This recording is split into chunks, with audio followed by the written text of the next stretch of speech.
power that way for sexual access, it has to all be connected together. And the reason I'm up on this panel in part is to play the lawyer role today. And the lawyer part for me sees about 400 or 500 cases cross my desk of college allegations of sexual misconduct every single year. I probably see more than just about anybody else. It gives me a unique vantage point. I would say that 85% of the allegations that I see are Aziz Ansari, not Harvey Weinstein. And so to say that that voice is excluded from the Me Too movement, from where I sit, it is the Me Too movement. That's what the students on college campuses are asking the administrators I work for to police. That's what they're asking them to say, we need relief from this. This wasn't okay. So is this a top-down movement or is it bottom-up? Is it for panelists and authors and politicians to say what does or doesn't cross the line? Or is there a student voice, is there an empowered voice amongst those who are being impacted and marginalized who we need to be paying closer attention to? So I absolutely think that the Aziz story has to do with Me Too. I agree with everything else that you said, that it was a hot mess. I agree. But I think there's a contradiction in what you're saying about believing women's stories and the story in that case where the woman was disappointed, where there was this, use of publicity to shame and humiliate Aziz for, what was admittedly egregious, gross behavior. But what I think is we have to notice is that the power dynamics are shifting at this moment, and that the power of expose is a huge amount of power. So to say that Aziz was the one who had the power in this situation, because he wasn't going to, there weren't going to be any consequences, we have to notice that that has shifted. Of course, I think that the exposer, and this is true on campus with accusers and accused, has more power in these situations, at least than before. I'm not completely reversed. So the power dynamics are shifting, and that is a really exciting thing in Me Too. But it also means, once again, I think we have to approach this with some caution about where it's going. As Brett was just saying, the cases are happening under the auspices of Title IX on campus are people who are oftentimes in consensual situations, drunken consensual situations, later going to a Title IX officer and asking that person to adjudicate what happened between two people, during a sexual encounter. So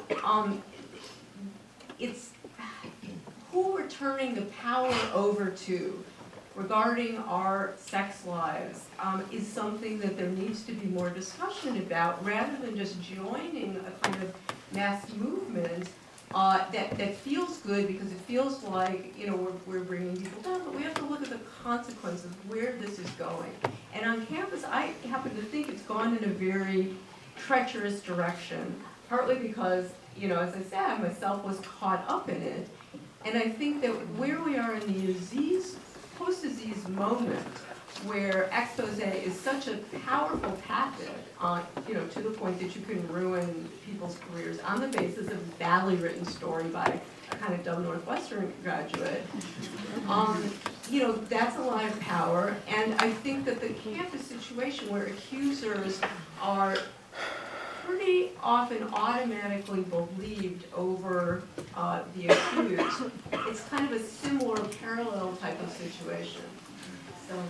I think that we have to be careful though, because I think we're overestimating the amount of pleasure people get from bringing people down. It's just not that great. The women are excoriated and dragged through the mud. They're not really getting anything good out of it.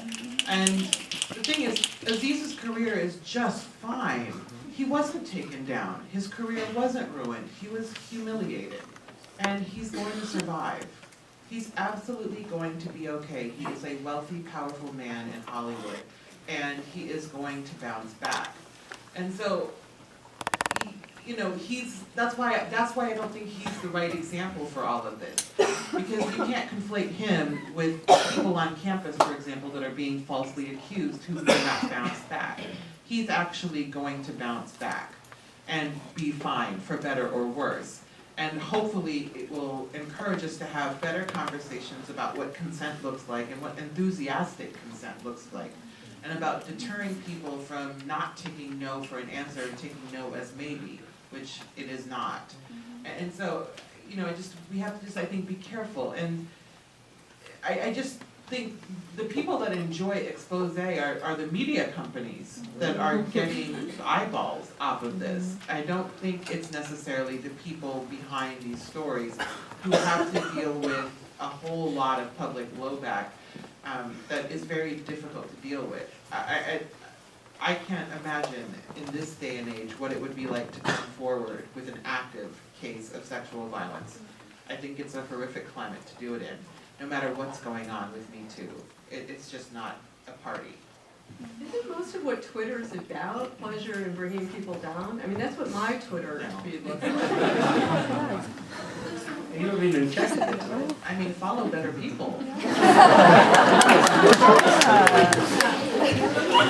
talked about both like legal strategies and social media, and then there's, you know, Title IX, using Title IX on campus. And for each of those, this question will be easier or harder to answer, but are there some methods of holding people accountable that don't sufficiently hold people accountable, or holding, you know, leaving out certain types of violence being held accountable, or is it overdone, or is it underdone? And so for each of these different spheres, like, what do you think about what's an appropriate method of being held accountable? And it might be different in these different spheres, but I'd like to hear a little bit more about that.